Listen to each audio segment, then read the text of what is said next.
Hello, hello, hello. Thursday? Happy Thursday. I just showered. I went to meet my friend Charlie today. I did my monthly hot girl yoga. Um, Literally hot girl yoga. And my period started today. So I'm feeling really sluggish and my body just wants to be left alone, and I want to cook something warm. So we're going to eat some leftover rice and beans, but we're also going to be cooking a sludge as promised by the title, for those of you who like to read titles before asking me what I'm cooking that day. um, I made several batches of mooncake fillings that have some of them have failed, and I kept them on hand because they're sweetened, they're fattened, they have flavors that I like. So I knew that I could repurpose them into something else. And we are going to be taking grandma's milk donations. We are going to be cooking down this failed ube mung bean paste. And then we're going to be cooking some of mom's remaining silver year fungus that she left behind. She left behind a big container of it, and you may have seen on the Budget Eats special for Lunar New Year pantry clean out episode this thing.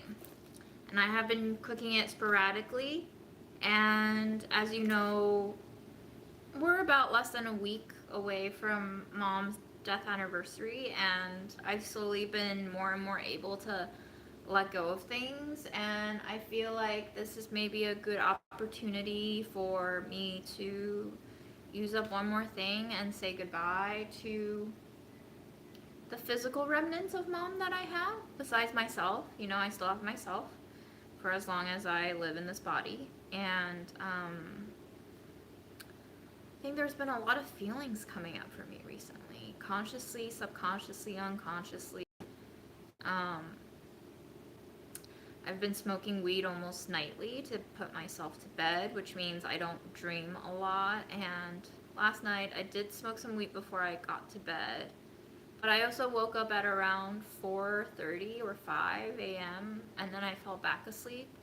And I feel like the second time I woke, I was awakened by my alarm clock at 8, and I felt like the moment I opened my eyes and came to consciousness that I was dreaming. I can't really recall the dream, but it's nice to know that I'm capable of dreaming. And it's been a very long time since I've dreamed of mom. I don't mind it, for better and for worse. I think when she first passed away, I really wasn't ready to see her in any form. Like, I was terrified staying in her house, cleaning it out, that she would appear to me in an apparition as a spirit, and I was like praying to no one in particular, or to her, or to God, or to whatever spirits that may be, that she wouldn't show up and scare the shit out of me, and she didn't.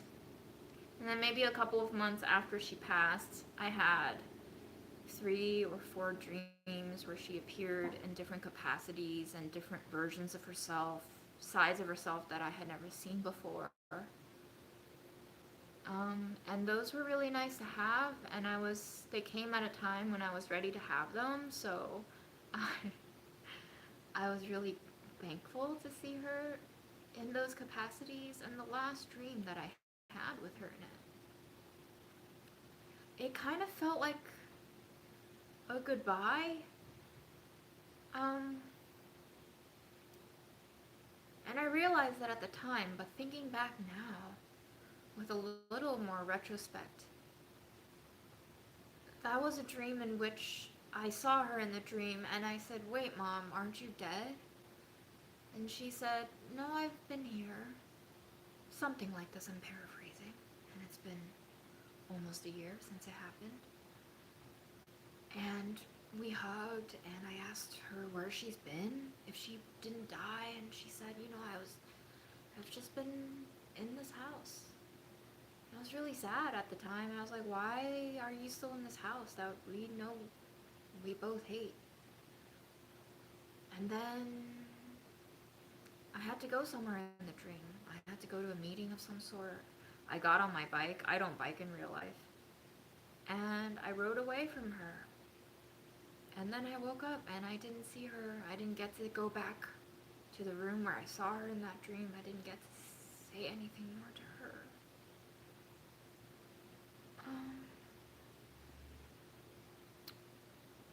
So maybe that was a goodbye, because I didn't really get to say goodbye to her.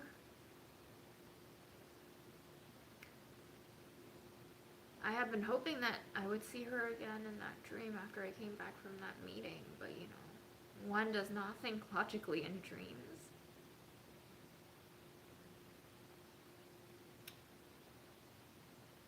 So if she comes back, then she comes back, and if she doesn't, then she doesn't.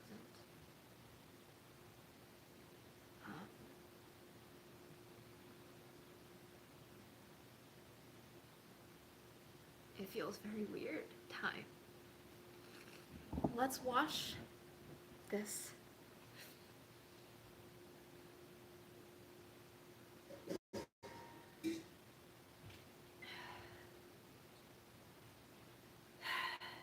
Mom used this.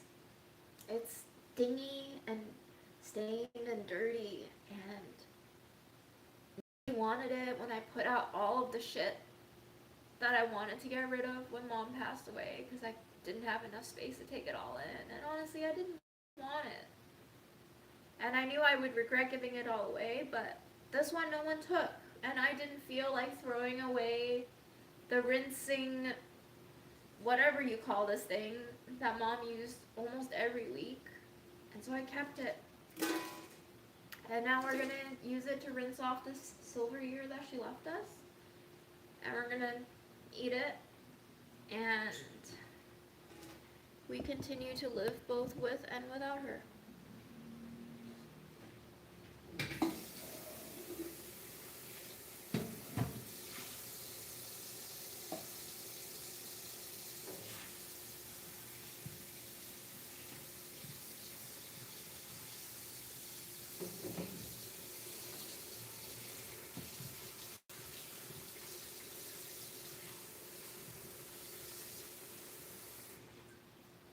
It's dehydrated, so we're going to let it soak until it gets softer, and then we're going to really massage it to get rid of some of the grit that may be trapped in there. I just showered because I figured, after hot yoga I'm disgusting and dripped in sweat, and also it's cold and wet outside, so I wanted to get showered and comfortable. So I'm going to go ahead and take this towel out of my hair and then come back. So BRB.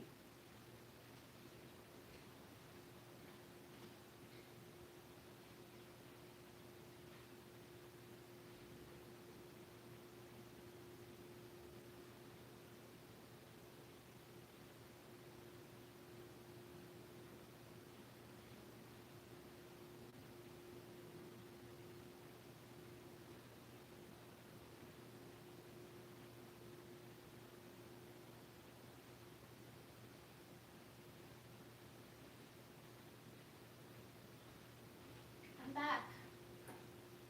As promised. Let's read some of your comments, right? You're making homemade apple butter. That sounds good. The lighting is not good. I understand. But it feels good to me. And I'm the one bleeding out of my vagina. So we're gonna have to deal with this lighting. The phone will autocorrect if I get close enough, but I get it.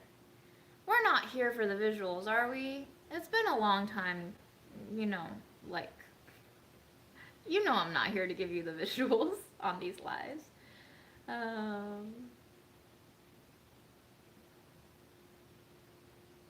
But yeah, and I know you didn't mean anything by it. I see some pushback on your comments already, so don't worry. But if you make a comment, I'm gonna comment back. Call and response. You know how this works. I'm not trying to pick on you, but I'm responding to you. And if you say something that touches a nerve in me, that nerve is going to react. And I'm learning better about how to maybe regulate my emotions a little bit more since, I'm turning 34 and I should probably get a better grasp on myself. But some days you're just like, whatever. Grasp? No grasp? The world is burning? People are dumping Olympic-sized pools of wine down the drain because there's no demand for it. Why do we keep making all this stuff that nobody's needing? Why don't we have this energy going towards things that we actually need? Why do we contain so much distraction in our day-to-day functionings? Why do we not take some time to think about the things that we actually require to exist? I don't know. It's really frustrating. I was talking with my friend Charlie about this all day today after hot yoga. Just two white girls in Manhattan after yoga chatting about the state of capitalism. Not ironic at all, but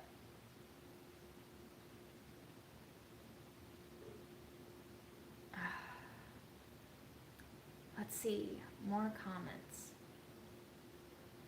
Yeah, losing a parent is hard, and I've had viewers reach out in my DMs and tell me about losing parents, and it doesn't feel good, guys. It doesn't feel good, but if things work out the way we think they're supposed to work out, your parents will probably die before you will, so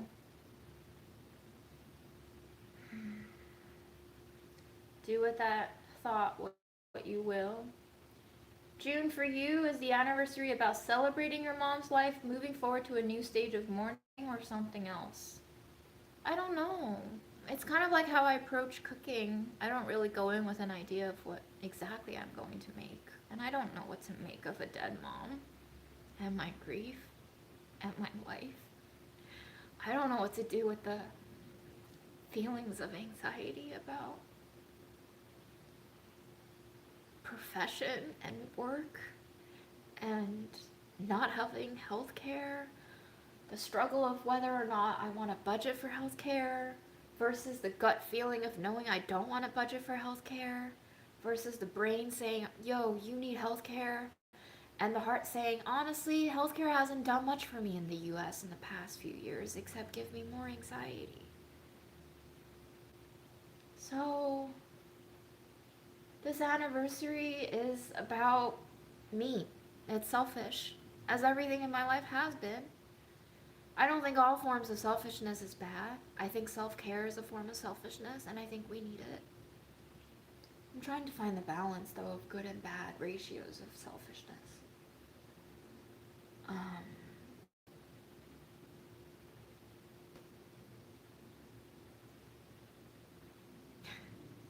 Potato visuals are part of the immaculate vibes. Yes, indeed. Every anniversary of my mom's death brings me really weird, painful body aches. I do feel like when we got to August, which, fascinating enough, it's like the body was priming me to grieve. It's almost like the body was going through its own cycle of reminding me that, like, hey, it's time. Feel this. Feel the loss. Feel that something's not right. Feel the tension. Pay attention to me. I think that's what the body is saying. So I've been trying to pay attention to my body. And constantly reminding myself that not everything needs a solution. Not every question needs an answer. Not every desire needs satisfaction. Not every regret needs a redo or compensation. Sometimes the not having is the having of life. And I hope over time I can embrace that a little bit more. And I'm grateful to Mom for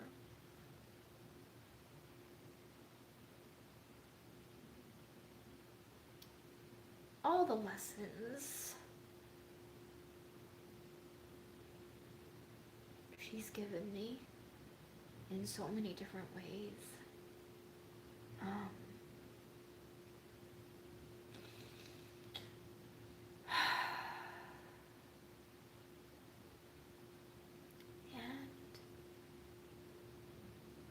I'm spending some money. My birthday, Mom's death day, Mom's birthday, and then a year later my firing, they're all in a line. All those dates are in a line. And so I'm trying to learn from all of those anniversaries of sorts this year, and integrating them into my life to think about if there's anything I would like to incorporate, if there's anything I would like to discard, if there's anything I would like to transform, if there's anything I would like to cook, if there's anything I would like to eat, if there's anything I would like to try. All the things that Mom kept procrastinating on trying for herself is a reminder for me to try things when I want to try them. And I think this is a good time to really sink into the feelings that my body has already sunken in. The feeling of recognizing that sometimes the current is the torrent, and sometimes you just let it take you, and you may hope to survive, but know also that you will come out of it not the same person, and that you are going to have to accept the changes that came with the experience of being torn away if you want to make living as easy as is obtainable to you. I was talking with my friend Charlie about this today too. She's an actor. And I was talking to her about how, I was really happy with my life and myself, and starting to feel like confident and satisfied in the last third of 2019, half a year before the pandemic hit. And then the pandemic hit, and then mental health just slid. Lockdown in March, lost my mind starting in May, really lost it in June with all of the police murdering, protests, cultural recognitions of everything that was wrong with our world. In September of 2020, I tried to pull myself back from the despair. I mostly failed. And then a year later, I thought things were going back to normal. I thought I was going to take a trip for the first time and try to relax and detach from the work stress. And then Mom dies a few days into the trip. And all of life is different. And I think I've struggled a lot about not being able to go back to the place where I felt like I wanted to stay. And I've been torturing myself to try to restore the past. And it's not really in my wheelhouse to time travel.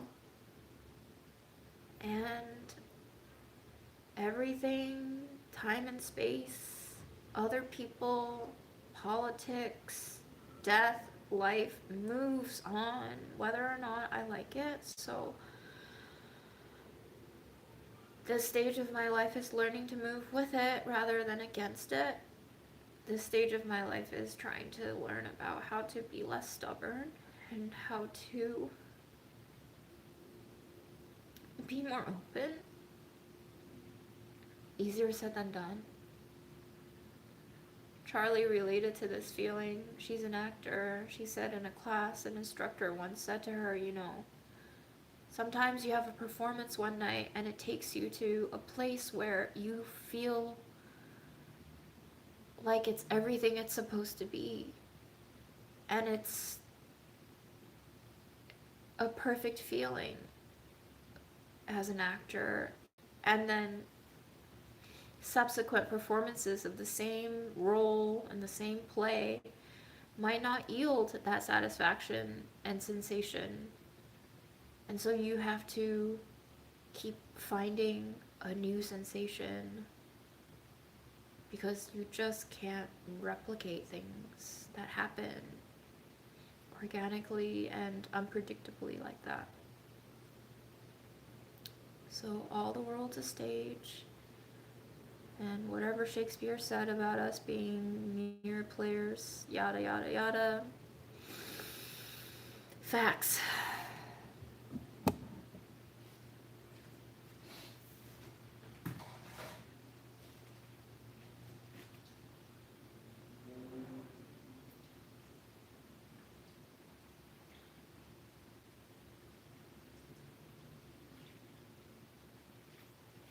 Come look at the silver here being bouncy and joyful.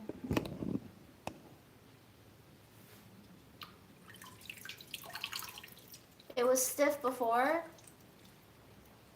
and crunchy, and it still will be crunchy, but with a little bit of water, it softens, is pliable, gives you a fun ASMR sound. It looks beautiful, like a huge chrysanthemum flower.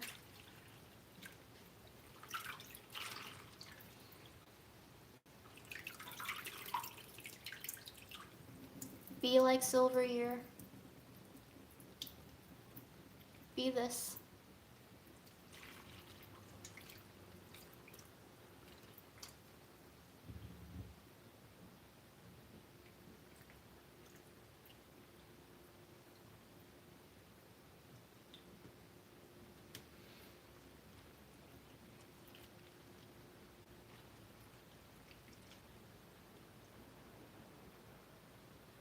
And I really do think I've gotten better, you know. It really doesn't hurt as much as I expected it to anymore. And for a while, I think I felt guilty about that. I felt like, how is it possible for me to be over grieving mom already? But I don't think it's over grieving. I think it's just a different kind of grief. I don't think I can stay in the same level of grief without completely disintegrating. And so my body and mind, and maybe spirit too, have found new ways to grieve, so that I can preserve myself, which has a little bit of mom in it, and all the things that came before us too. And if we zoom out far enough, I find peace in the lack of this very specific identity, and the feeling of being a pot of mush of everything.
I think the beautiful thing about sharing is that once you share it, it ceases to become yours.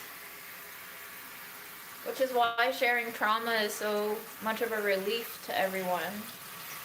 And other people can also find resonance and community in it. But also when you share good things, you also share that with others, and it ceases to become your property, and it becomes communal. And if we learn that things don't belong to us completely and totally, maybe that in itself is a form of peace. And I think if anything, the live streams have definitely demonstrated this for me. So thank you all for partaking in the ways that you want to partake. A little bit of socialism in the middle of lonely YouTube.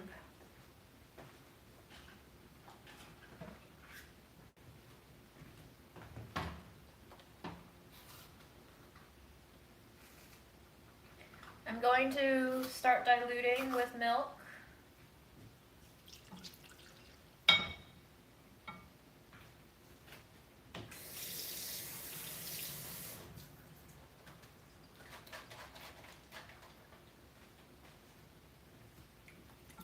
Didn't expect to have a grief rant, but 'tis the season of grief, where nothing is predictable and everything happens when they happen.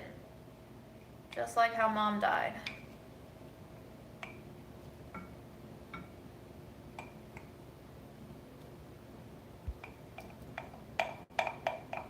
Yesterday I went to a concert. I haven't been to one in almost maybe 5 years. My friend Giannis, you've seen him in some videos. We were college mates. And at the time in college, he introduced me to this musical artist, an Irish lass called Roisin Murphy. She used to be part of a band called Moloko. And that was the first time that somebody introduced music to me that really changed my musical taste. And she was performing in New York City last night, and months ago, Giannis convinced me to buy tickets to go with him, so I did.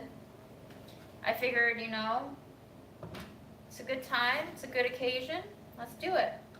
So I did it. And the whole time, I was dreading the fact that I was standing next to this group of 4 gentlemen who were getting quite rowdy. Before the concert even started, one of them was holding, I believe, what he called gay water, which is like a vodka seltzer. I don't know if we have any gay peeps who can confirm this in the chats, but he was getting ready to party and bumping into me, and my friend Giannis offered to switch spots with me so that, you know, he's much taller and would provide more buffer against such bodily contact for me. I was also one of like maybe 3 or 5 people who wore a mask to this very full house concert. And it got really annoying because his elbow and movements were very like jabby. And we hadn't even started the concert, so I was already predicting and projecting into the future of what it might feel like to be next to this guy after the concert begins. And oh no, Water Boy's gay, very gay, very gay. He's not into me. But I just turned to him and I said, "Hey man, your butt is in my body right now." And he turned around. He was like, "I'm sorry." And his friends got immediately backed up and like ready to strike. Not physically strike, but like verbally challenge. And I was like, "Yes, let's go, baby." I didn't say that to him, but inside my brain, I was like, "Let's go, baby. Let's go. Let's see where we can take this. I got some punches in me. I can take some." And they were just like, they started going on about how, you know, They don't want any negative energy. They don't want any bad vibes. We're all here because we love Roshin's music and we just want to enjoy the night. And I was like, of course. I agree. And in my brain, I was like, just because you want to enjoy this baby girl doesn't mean it has to infringe upon my ability to enjoy it. And I hear one of them go maybe slightly out of my hearing range, but it wasn't. Do you want me to go stand in front of her and block her view? They're taller than me. And I heard it and I turned to him and I said, if you want to be mean, you should go right ahead and do that. Do you want to?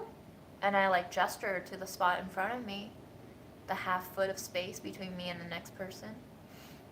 And they were like, oh, no. And they started, one of them was very who does this bitch think she is in his vibes. And one of them was like, I'm here for you. I'm going to protect you and make sure you have a good time. And I was like, oh, that's nice. Thank you so much. It was really fun, guys. It was very fun. Anyway, the concert starts. This guy gets really dancy. He gets really into it. One of them takes off his tank top and throws it at Roshin. Gets really sad that Roshin didn't react to the shirt toss. And about 4 songs in, my body seizes. I sense it tightening and shrinking into itself.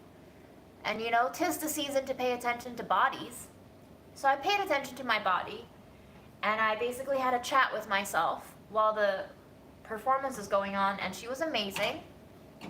I do love her a lot. And I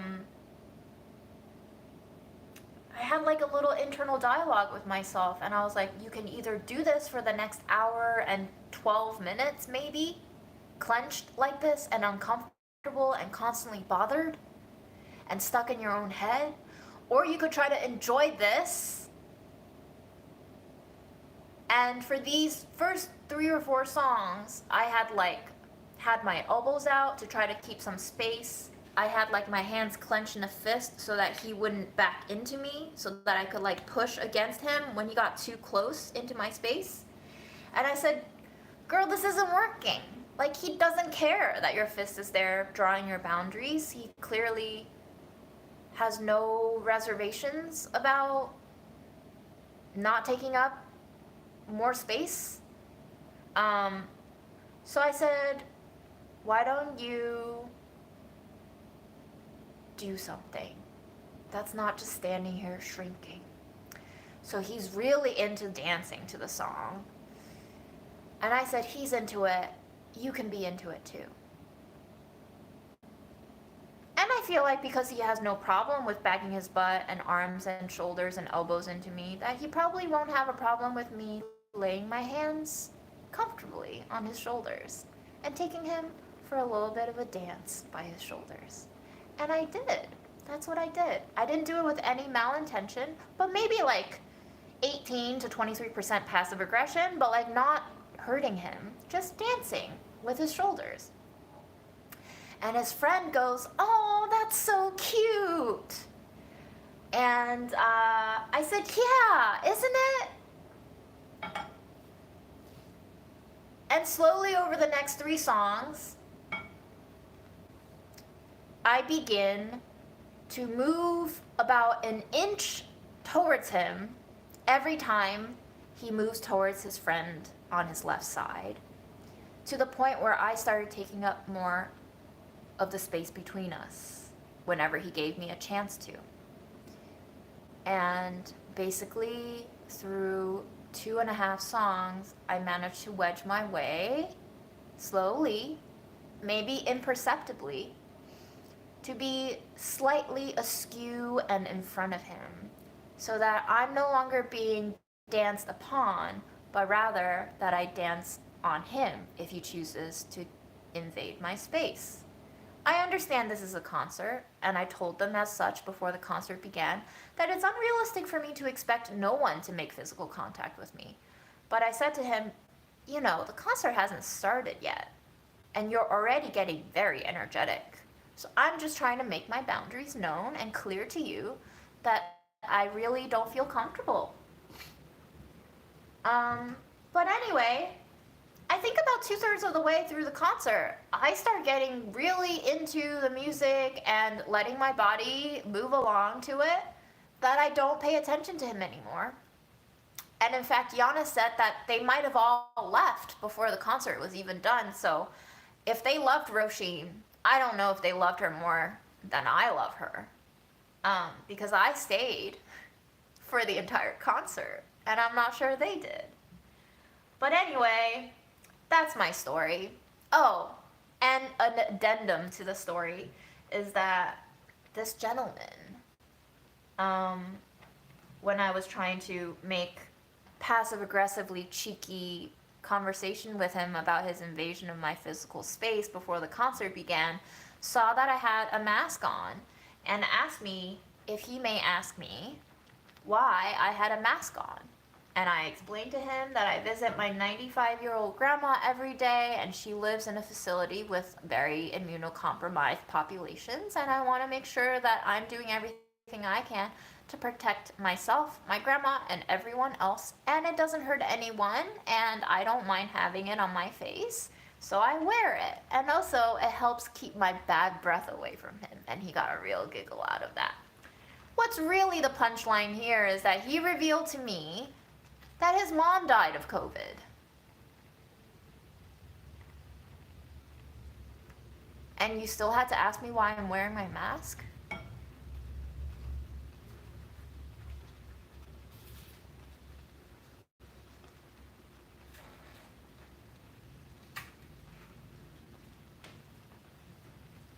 I don't know if he just said that to make me feel like I was really crushing down on a sad little boy who lost his mom.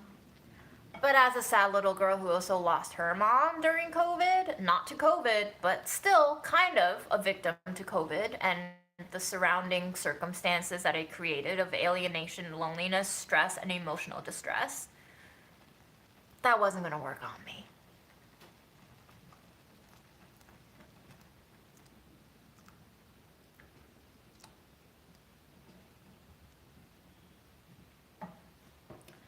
I would highly advise you to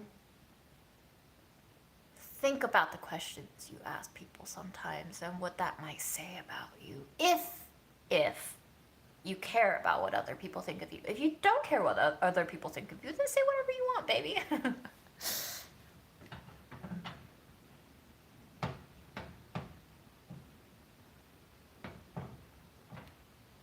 This is looking very luscious. We got some ube milk going. I hope you felt that steam bathing your face and your lovely fingers and toes, toasting you right up from the stomach and the chest, caressing your shoulders with a little bit of its creamy, velvety touch.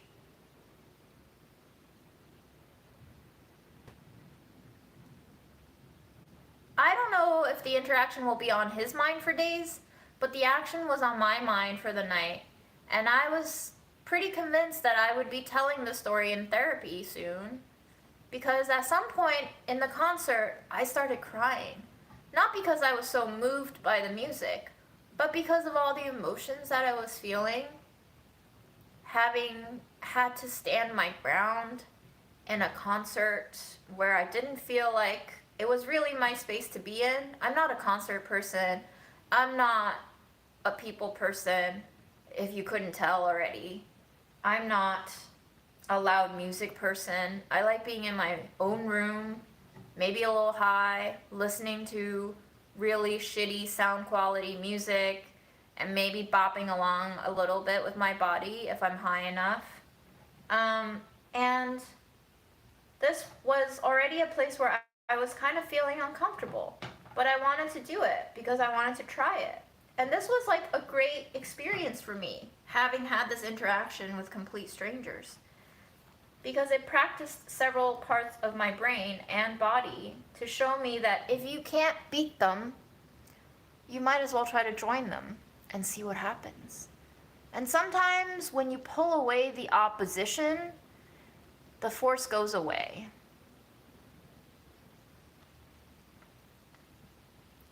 I started crying because I thought about what would Mom think of me if she saw me in this concert, knowing that COVID was still going around, even though I was masked.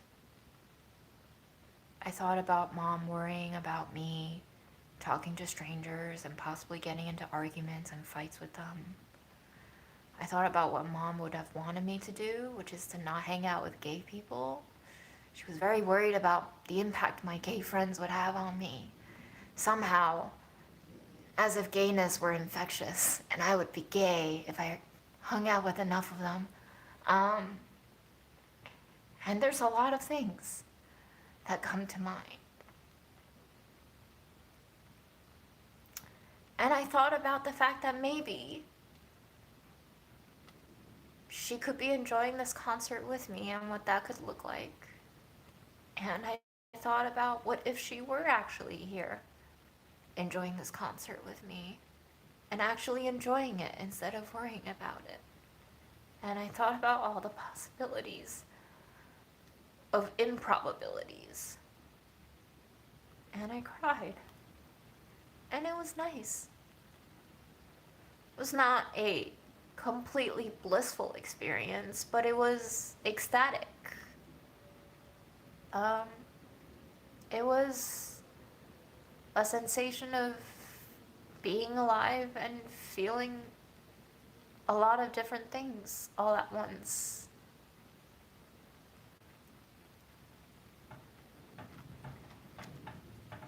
And I guess thinking about Mom is the closest that I can feel to her these days.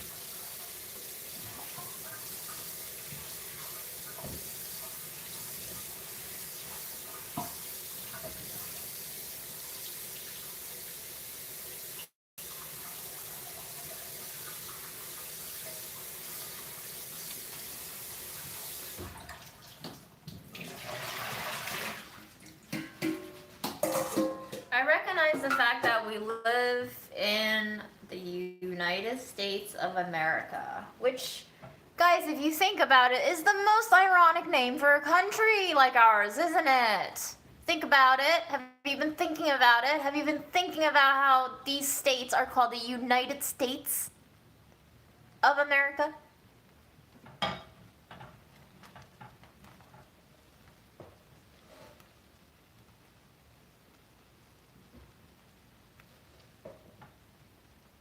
But yes, I realize that we live in the United States of America and that we are all privy to having the prerogative of doing our own things, and that's totally fine, which is why you should feel not at all wrong or bad or whatever when you want to wear a freaking mask. Don't let anyone talk you out of it if it makes you feel safe and protected and comfortable.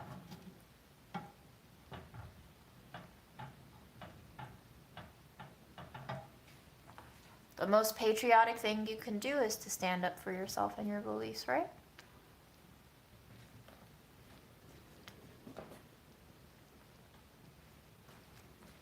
Did I really just open 2 milks? And only pour half of both of them? Wow, I'm really losing it, y'all. Did you see me do that? You just didn't even say anything.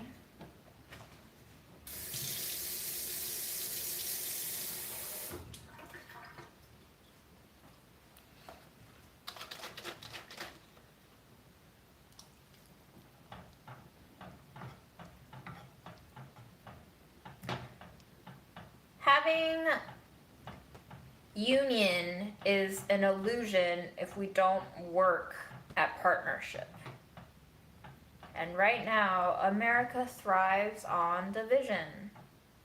The United States is a country of death. We condone violence and death abroad, and we ignore and turn a blind eye towards death in our own country. Our economy is ruled by death. Our GDP is driven by misery. We destroy the earth at the same pace as we destroy ourselves, and we are mirrored in our environments, and our politics are a game to laugh at.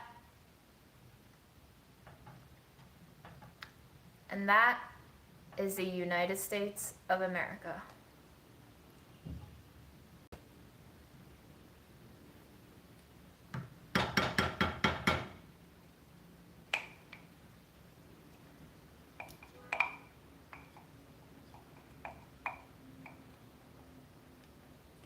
We are afraid to confront our history. So if we learn to turn a blind eye towards one direction, it's very easy to forget to turn it back on for the other direction. And if you close a certain body part off, it becomes acclimated to being closed. Jesse, there's not really any really cheerful moments on this channel, is there? Everything's a little bit dark.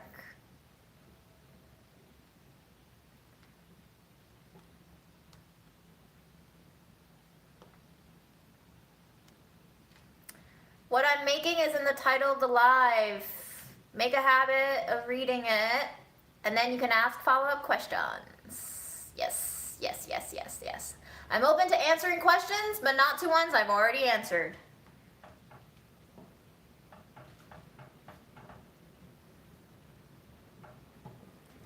Okay, you read it.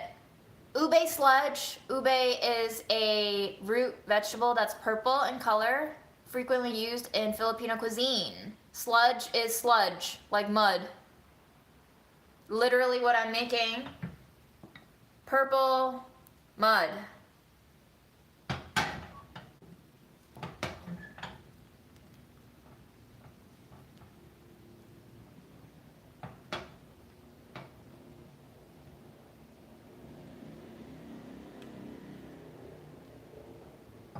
No need to apologize, but you can ask for a more specific thing, like I don't understand what ube sludge is, which is what you eventually did. But I just want to make sure that people are checking out all the little clues and resources I'm already laying down first, you know? Efficiency. We value it. What does ube taste like? Like a taro and a really dense Japanese sweet potato had a baby, I would say.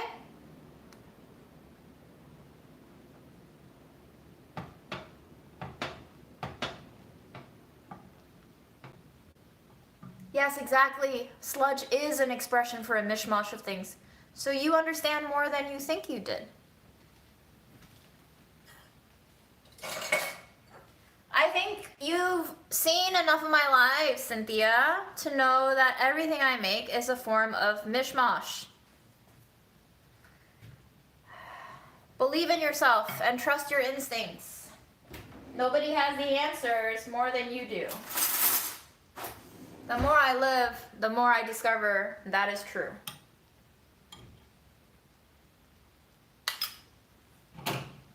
I definitely soaked way too much of the fungus, but who knows? Maybe I'll eat it all. Maybe this is all I'll eat tonight. It's gonna be some weird poops, guys. Weird poops.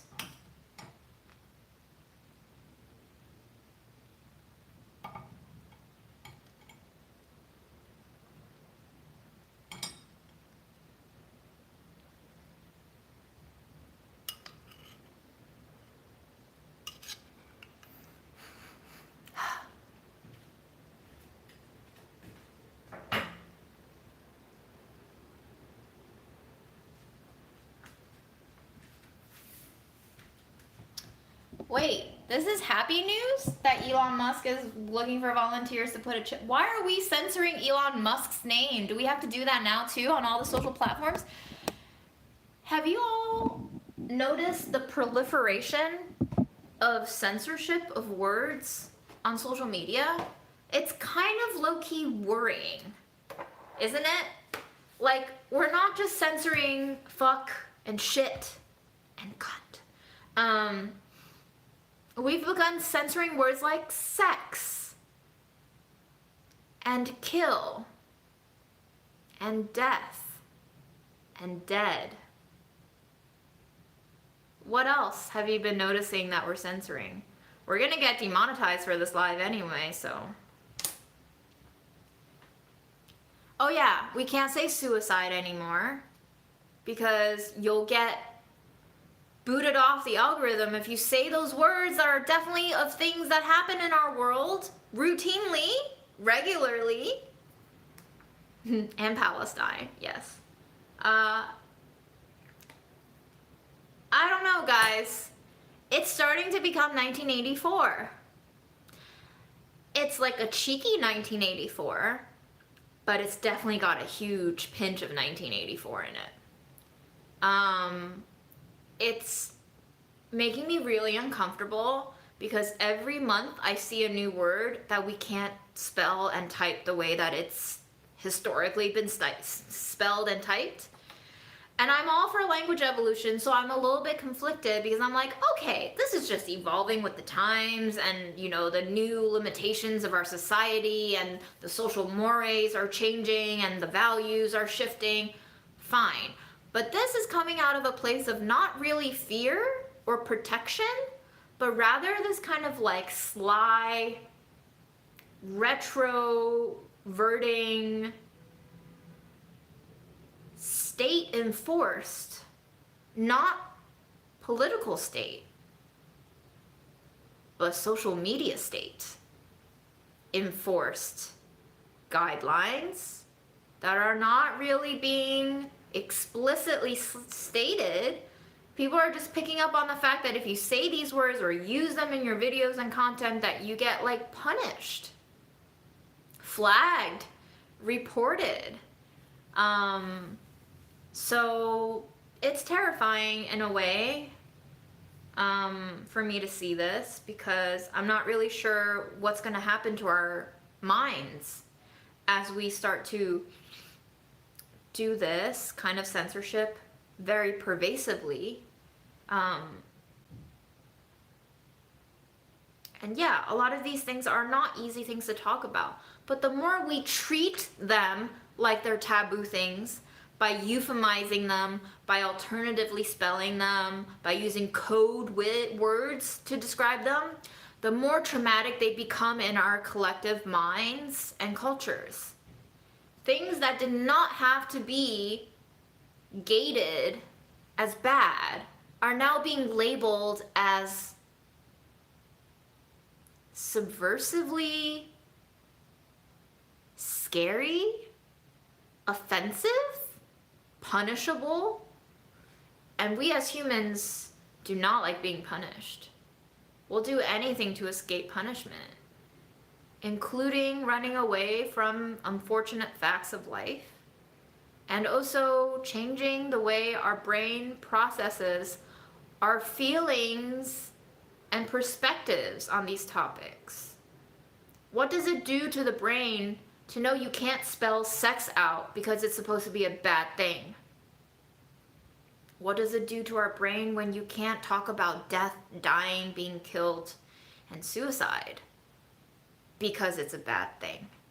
Yeah, they're not good things, but they are things that happen, and they are unfortunately, for better or for worse, normal things. And when you start to abnormalize normal things, you abnormalize our whole world, our whole life. You abnormalize ourselves. You abnormalize the human experience, and you make living a nightmare by saying literally all of these things that happen to us regularly are bad things. Yeah, Yeah, I don't know. Did all of that start with COVID? I think a lot of it got accelerated by how fast we moved our lives online.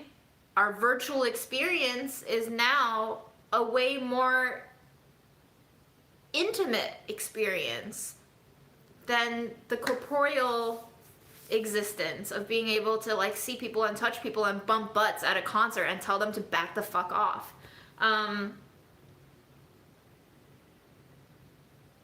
I don't know if it started with COVID, but it certainly has shown us a whole new side of our collective mind to be avoiding all of these things.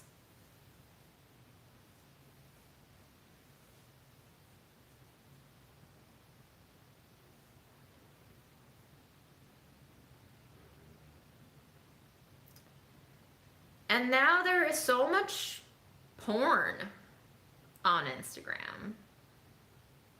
And probably on YouTube too. So we can't say the word sex, but we can see it happening. We can see manifestations of sex, but we can't have sex ed for people in school.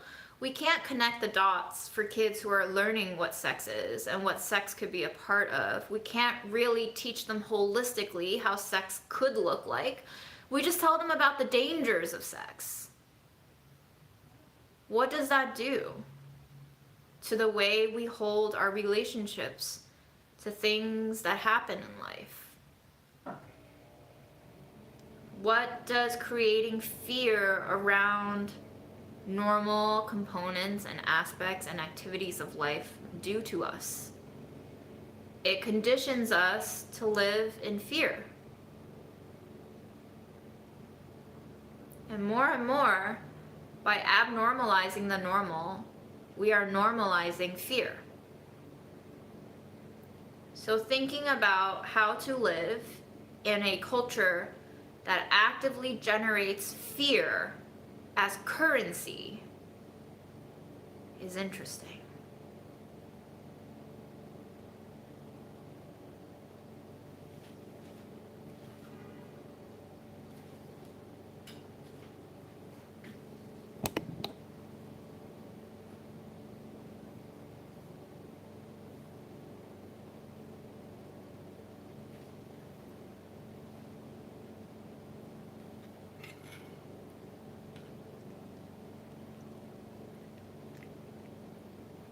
All right, now we're gonna eat. We're gonna eat our purple sludge.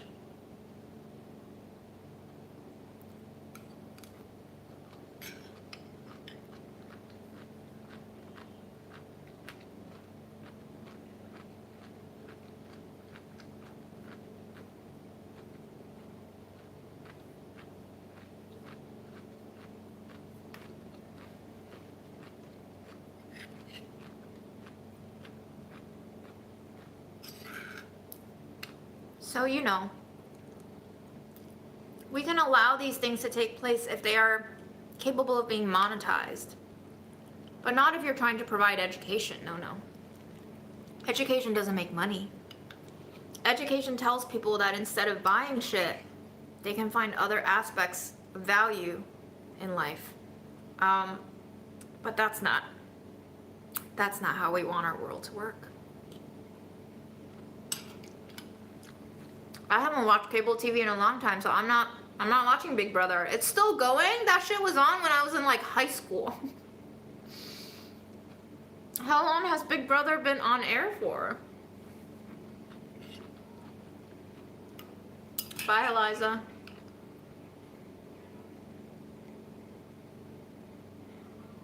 Ooh, Trader Joe's denied your transfer. I've been hearing about Trader Joe's not being as good as they propose to have the public believe they are.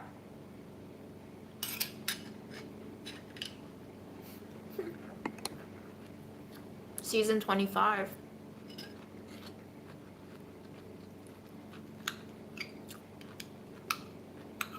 I really want to watch the latest season of Love is Blind, but it canceled Netflix. So I'm gonna have to wait a little bit.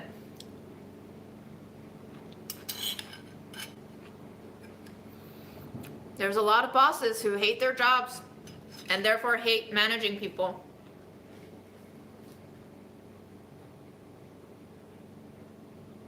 It sucks that you have one of them, though. If it's not enough to have capitalism drain you of all of your energies, they must add on human components of adversity. I wonder how we can get some solidarity between managers and the managed. That would be really the biggest leap forward for man. And finding a new job sucks. What's on the plate? Silver ear fungus. In sweet potato, bean mash, sugar, milk, creaminess. 10 people quitting in the past 2 months because of her. Wow. That's almost as bad as Delish. JK. We didn't have that many people to begin with. Which is why most of us burned out so bad.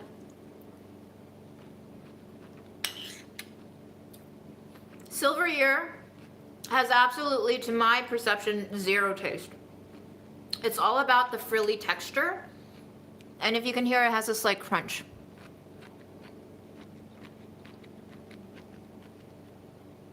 So it's all about the medicinal purpose and the textural addition that it provides.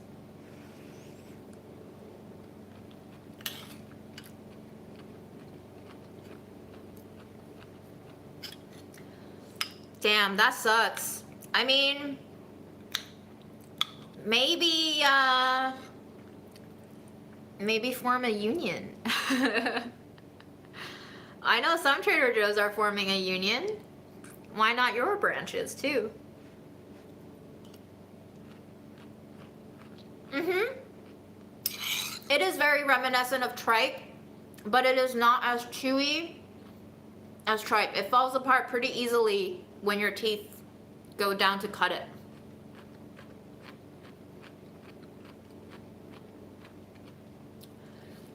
Lauren, if there's anything I can tell you from my experience, is that all 10 of you who quit need to go to HR together or write a petition together or something. But one by one cases, HR can hide that very easily. But once you know that 10 people can corroborate each other's complaints, concerns, and stories,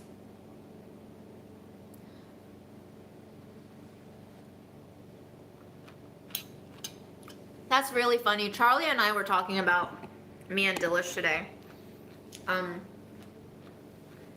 But if they offered me my job back, which is never going to happen because the editor hates me there, I would have to be offered like $2 million to take the job for a year. Because I value myself and my time and my integrity and dignity. And it's gonna have to change the way they operate too, so I don't think they're gonna bite on that deal, hypothetically speaking. Pretty impossible, not impossible, but we would probably get Medicare for all before I go back to Delish under my terms, so.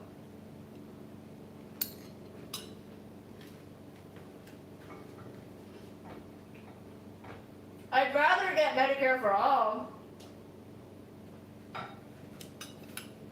If you could get one impossible wish tonight, what would you ask for?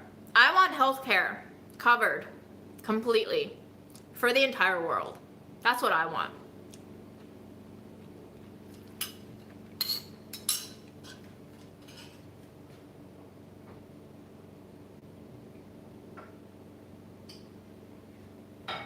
Either that or no one gets healthcare.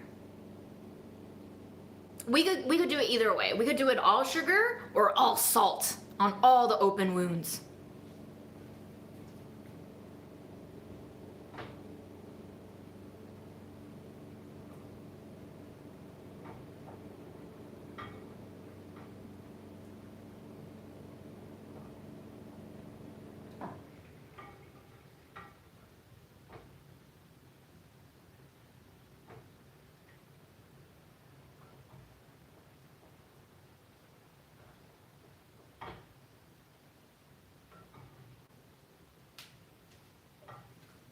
I want to see what the billionaires do when they can't get their little checkups and teeth cleaned.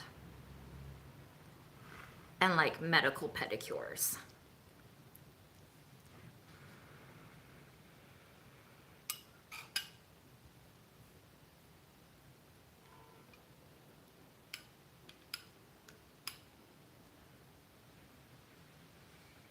End of tuberculosis. That's a very specific ask, Celia.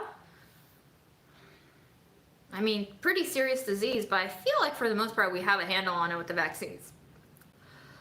I'm not gonna criticize your choice, but interesting choice. Peace for everyone, Rachel. I veto that. You know that's not gonna happen. The peace is an abstract idea. Healthcare, I think, is a little bit more tangible.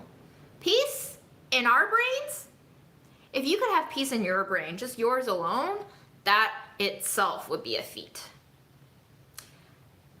That's called turning into Buddha.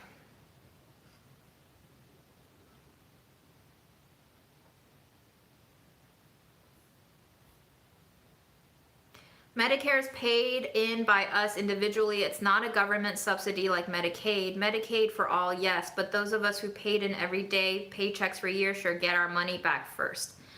Girl, you know it's not gonna work like that. My mom paid into her every single tax for 2.5 decades and then died, not being able to really cash out on it. Grandma is partaking in Medicare though, so it's going towards grandma's care for sure. But ain't nothing fair in this world. We can't do retroactive fixes. We can just do forward imaginations of worldwide destruction. Because at this point, I think we're more attuned to making destruction possible instead of reconstruction. Like reconstruction, who wants to do that? Wildfires are going to take it out anyway, right? Just destroy it. Raze it to the ground. Make it go by faster.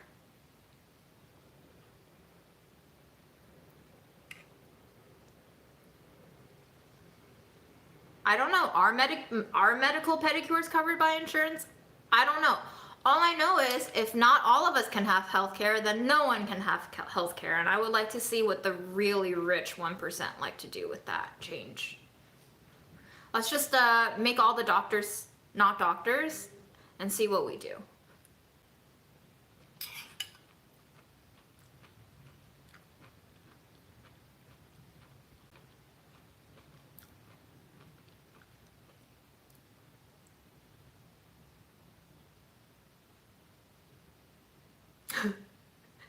Ravina says, I want to change my mind. I want anyone who does anything dishonest to have their bumhole burn for a week. That will eliminate all corruption and world hunger and everyone would be cared for.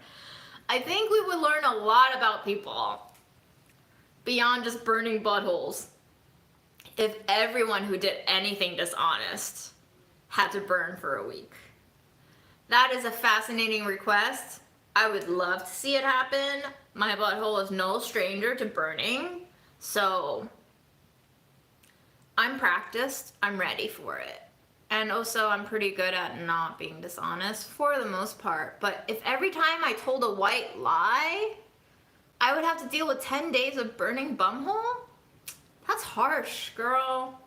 Like, if my friend asks if I like her boyfriend, and I don't want to tell her exactly all of my thoughts, would I still have a burning butthole for 10 days?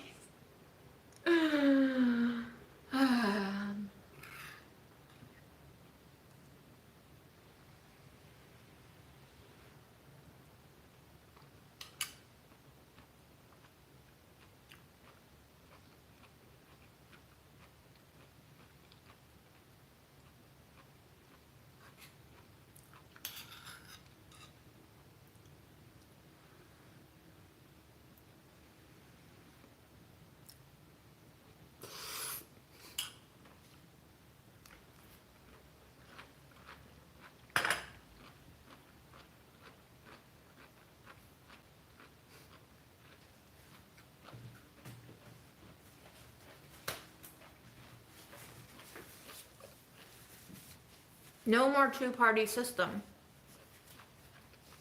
Would that mean more parties?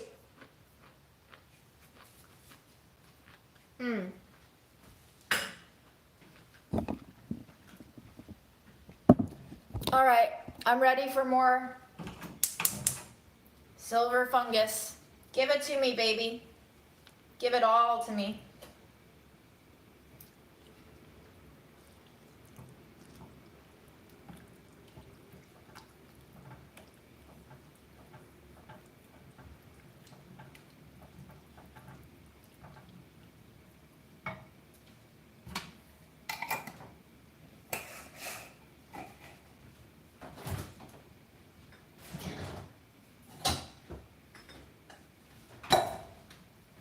Let's have a little cucumber and let's dip it into some spices. Maybe?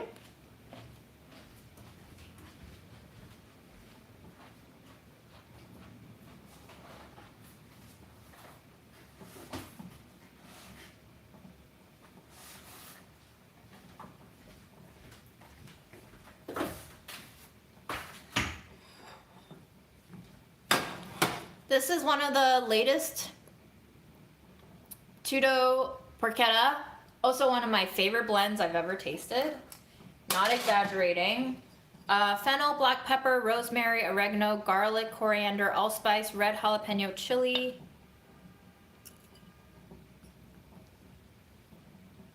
It's supposed to make everything taste like porchetta, which is a kind of Italian roast pork. It's really nice and savory.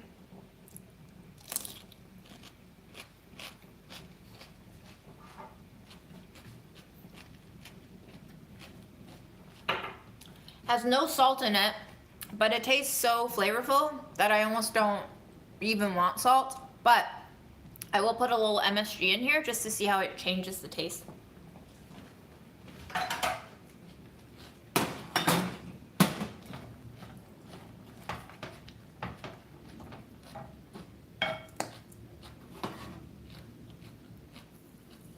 Experiment.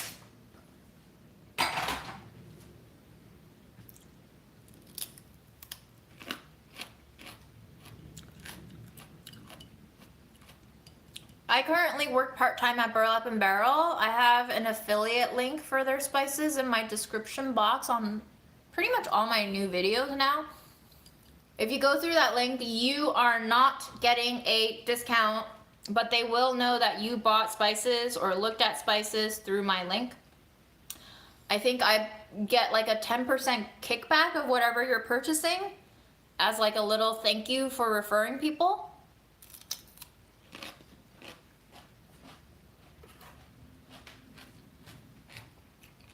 The brand is called Burlap and Barrel. I should find you a better jar. There, that's their name. Yeah, Canadians, it's not an easy thing to get spices to you guys. Unfortunately, there's a lot of like custom taxes and import taxes and weird shipping delays. So if you live in Canada, I'm so sorry. Currently, we do ship, I think, to Canada, but it's not cheap or easy.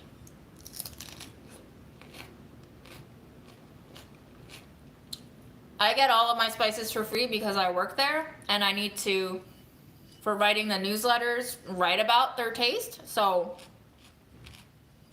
this is what I do. The black lime is like vinegar in a solid flaked form. It's punchy and tart, great in salads. Anywhere you want a little hint of acidity, but you don't want to add liquid, perfect.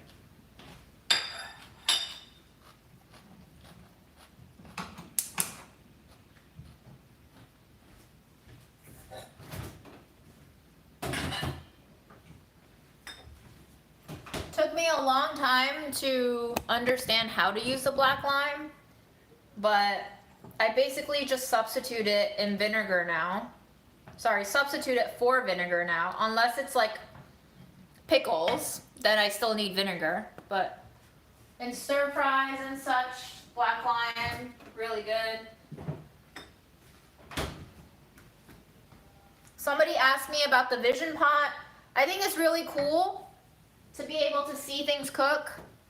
It does have pretty uneven heating on the bottom. I do experience the bottom burning pretty frequently if I'm not here to stir all the time. So I would not say it's the best thing to cook in, especially if you're cooking something like rice where you expect the pot to run dry, or even if you're cooking dairy, because milk tends to curdle on the bottom and burn if you don't stir. So not the most versatile dishware, but certainly aesthetically cannot beat this.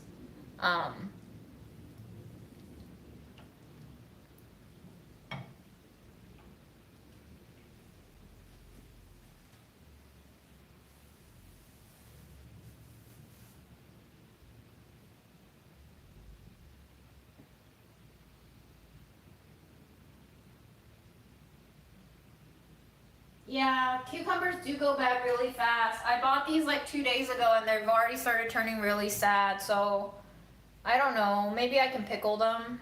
Maybe I should do that now.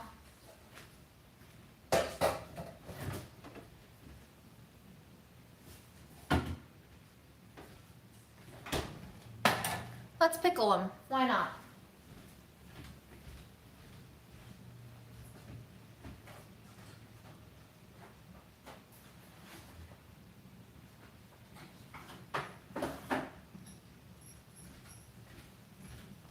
This is my other favorite one. This is also relatively new, pickling starter. You can throw these whole spices into your pickling jar or grind them up in a pepper mill. The combination is fermented hot pepper flakes, black pepper, coriander, allspice, and fermented white pepper.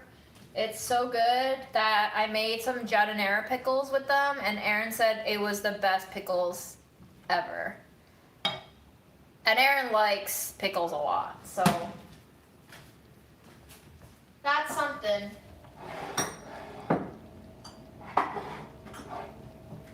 Also, I want to discuss the feedback on Aaron a little bit from the live that we last did, where he came to pick up Fred. A lot of Aaron criticisms came through. I can see where you're coming from. I don't disagree. Just wanted to get out that I do not disagree, and I'm simply adding on a little bit of context for you all so that you don't have this image of him that is very isolated to just a few sound snippets that you witnessed go down between us. The first context I would like to give you is that we met fresh out of college. We're very young. We developed certain dynamics that were probably not very wise, mature, or healthy. We grew used to that dynamic during our decade together, and it became normal for us to do certain unhealthy behaviors, like argue and be selfish, self-centered. I would say, looking back retroactively in our relationship, I displayed more of the behaviors that you saw from him than he ever did. So you simply did not see those moments where I was being a spoiled brat and displayed a lot of entitlement. Secondly, the context for that pickup date was Aaron was coming back from a very long international trip, obviously very exhausted, just flew in from multiple layovers, transfers from Thailand. Flight came in earlier than expected, which is why he wasn't expecting to be on the live. I wanted to do the live anyway because I had already scheduled it. But he made known to me in a text that he didn't really want to be on the live. And I said, that's okay. I understand. You don't have to be on the live. And he wanted to talk to me about the gifts he had brought, which is a lot of gifts. Let me actually show you. And I think he just wanted to be able to do things before he got completely depleted of energy. And he honestly was already depleted of energy.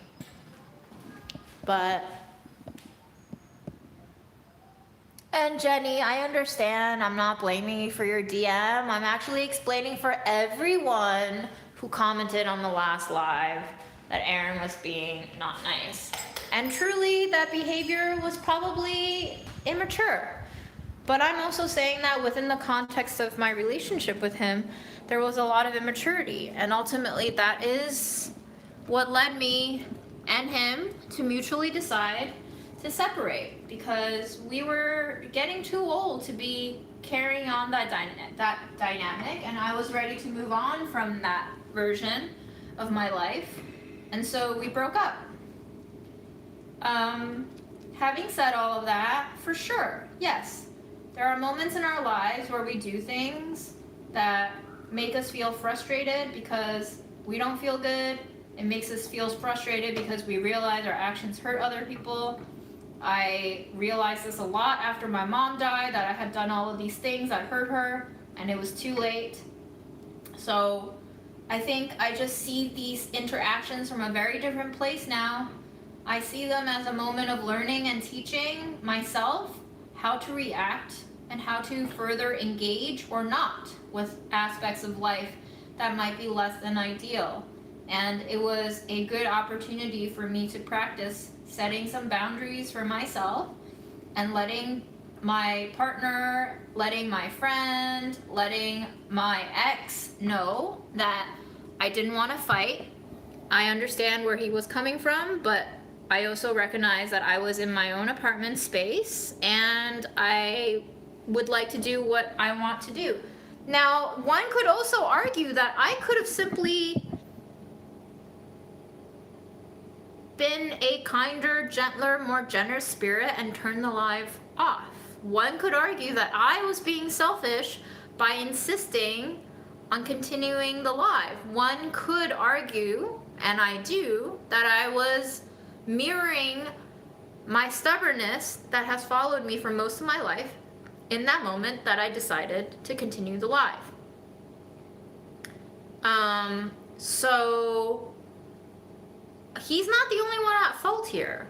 It takes two to present a conflict and manifest it into an argument.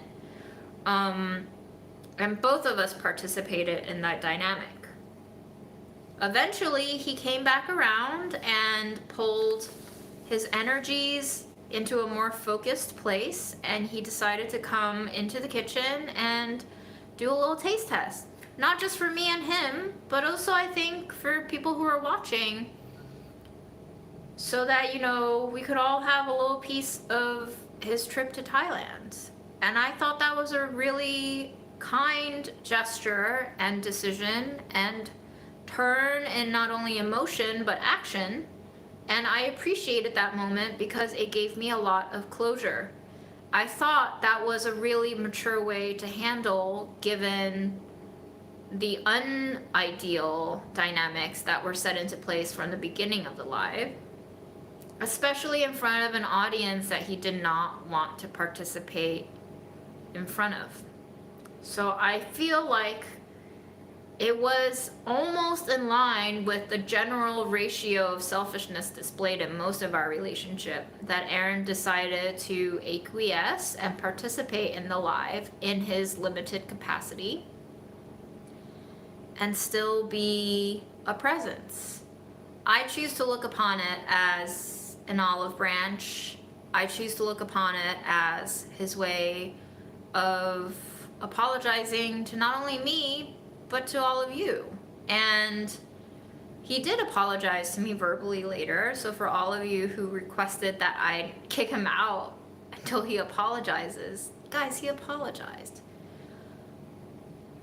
But thank you for voicing out.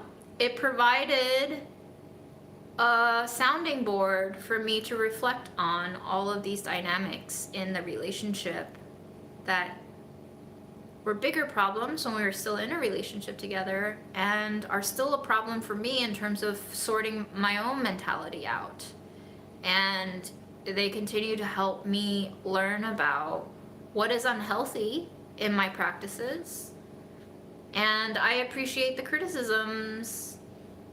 I feel defensive when a person other than me is getting criticized for their portrayal on these lives, because they don't have the same agency, voice, and control of their optics as I do on these lives.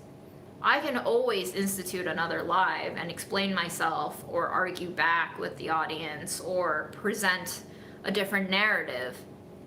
I could even lie to you. Other people, however, do not have that opportunity to control their voice and presentation to the extent that I do. And they also don't have the level of comfort and practice, in a way, of presenting themselves as I have. So I got pretty sad to see all those comments. I do feel like, yeah, they have valid criticisms in them, but some of them were really harsh. And Erin is still very much my friend, and I don't like to see my friends get hurt, and I understand that friends even hurt each other sometimes, and I think the critical importance is that they've realized they've hurt each other, and they are truly sad that they have hurt people that they love and care about, and that they come back together to patch it up, because we're not perfect. We have breaking points. We need to stay flexible and malleable to when other people break, and allow for that and normalize breaking, not enabling them to constantly act out, but to accept moments of exhaustion. And he was exhausted, and I think in this way I can also practice holding a perspective that prevents me from burning out from antagonistic views of the world in general. Does this mean I'm not going to be a negative Nancy anymore? Absolutely fucking not. I'm still going to shit on everything in the world. Guys, it's like an ugly world, okay? But let's not take it out on individual people. That's what cancel culture does, and I hope we're starting to move past cancel culture. I hope we've started to realize that it's not really productive, and that people in power get canceled, but they don't really get canceled because they're still making money and other people will still sign them up to do deals. And that the only people who suffer from cancel culture are the people who never had any power to begin with anyway to affect any of our lives in a substantial manner, and all you're doing is bullying each other. So quit it! Guys, that's not solidarity. I don't know what you think you're doing. Except exercising exasperation of how helpless and powerless we all are in this stupid ass system. And I get your frustration because I feel it too, and my ovaries and shedding uterus feels it too. And it fucking sucks. But that doesn't mean you have to make it suck for other people all the time, too, by thinking you're being nicer. I used to think that I needed to win every argument. I now just realize I was a bitch. And thankfully, a lot of those moments were captured on lives. And a lot of you did call me out on it. And I did cry. And I did feel embarrassed. And I did feel shame, and I did feel guilt. And then I realized, oh, this is a pattern. It's not healthy for anyone, but probably really not healthy for me, because not only is it not healthy for me in terms of hurting everyone around me and myself, but it's also not healthy in that it probably came from an unhealthy place. It probably got manufactured by an unhealthy background and history. I probably retained some coping mechanisms and defense mechanisms that led me to display very antagonistic, bitchy features and behaviors. And I was enabled by people who loved me to do that enough that I thought I was doing a justifiable thing. Now, a true postmodernist would realize that there is no truth. I would love to get to that point, but I am still human. A postmodernist is a Buddha. Who doesn't want to be Buddha? But it's hard.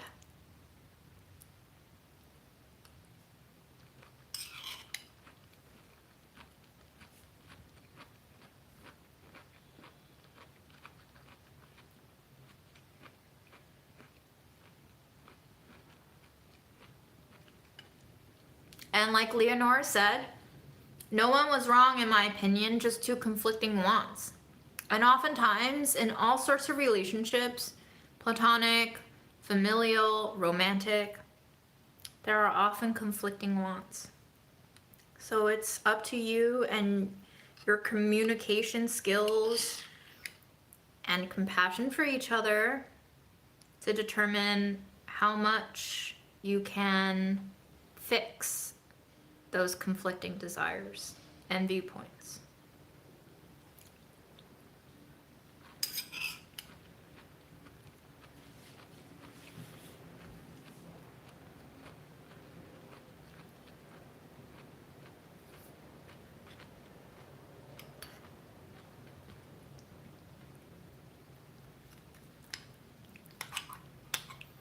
I think spending 10 years with someone will give you a whole new perspective of what it means to understand them. And I think in those 10 years, Aaron probably understood me more than I understood him. Because I was and I continue to be pretty self-centered. I think I still display a pretty heavy case of only child syndrome. And mom had a hand. I'm gonna blame mom now. But mom had a hand in letting me be a poster child, only child.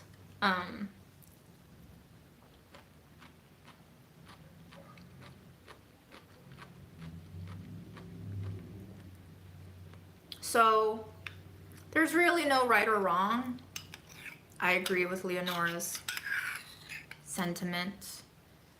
There was just a conflict, and there were different ways and options to resolve or not resolve that conflict. In our relationship, I used to be the person to aggravate conflicts too. And I realized that because of discrepancies in our willingness to communicate verbally and our styles of communication and our preferences for resolving differences, that it was not tenable to continue in the relationship capacity that we have been. And it was time to move on. So we did.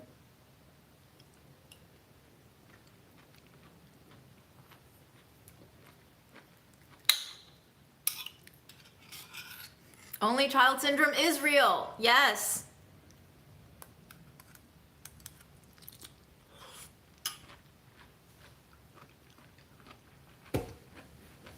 Too real. All right, guys. Well, I'm gonna go sit in front of my computer and do some work. I'm gonna eat the rest of the silver ear. Thank you for cooking. Oh, wait. We didn't do the pickles yet. But after the pickles, I have to go because my body is like, you need to sit. And we're trying to listen to our bodies now.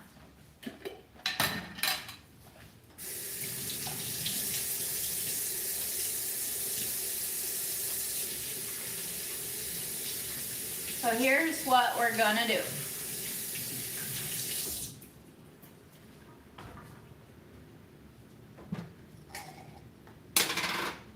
We're gonna put in some pickling starter. Oh, that's way too much. Going back into the jar. I don't wanna waste it. The spice is so good. All right, then we're going to add in some black garlic, which is also relatively new. Smells amazing if you like sweet garlic. Fermenty flavors of soy sauce and miso. You would love some black garlic. It smells like mushrooms and soy sauce and tofu had a baby.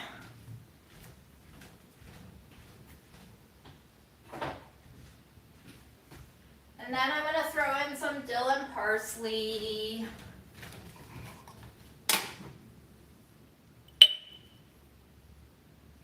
Three shakes. And then I'm going to throw in some salt. However salty you want it.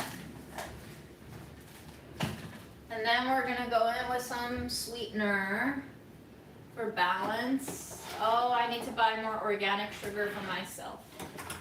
Whoopsies. All right, white sugar it is.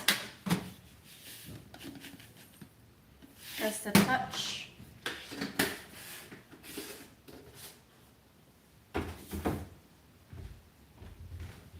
And then we're going to chop our cucumbers, which are very much already washed.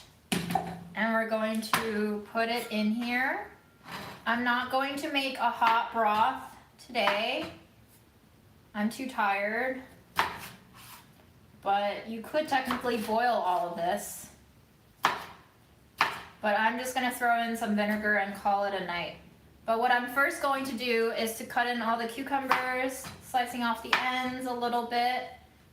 And then we're gonna close the jar and shake the jar, so that all of the spices can make some direct contact with the cucumbers. Now, I don't know if this does anything, probably not in the amount of time that I'm doing it for, but usually it helps me get more flavors into the things that are being coated with seasoning, kind of like a marinade. You know, when you marinate meat, you can marinate cucumbers.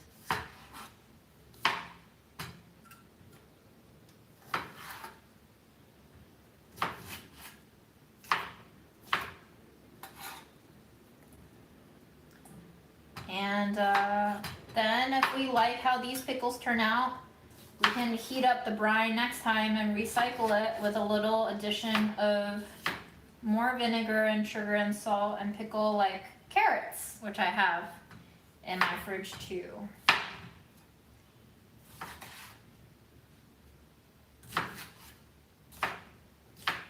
My favorite vinegar these days, can you guess it? Can you guess what types of vinegars are my favorite? Actually, just one type. Aaron loved the sweet potato mooncakes the most.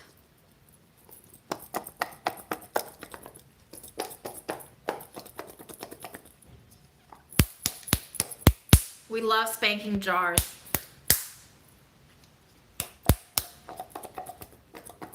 Onion? I didn't put onion in here. My favorite vinegar of late is just really cheap white vinegar, guys.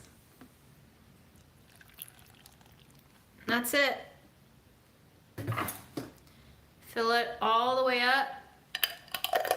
Not all the way up. Fill it like half the way up, and then I'm gonna wait for the cucumber juices to leak over time. And some people dilute this with water. I've always liked my pickles rather sour, so I almost never add water to the brine. I just think the vegetables are gonna lose enough liquid to immerse themselves in, and that's how much vinegar I put in. But yeah, that's it. Okay. Thank you for joining.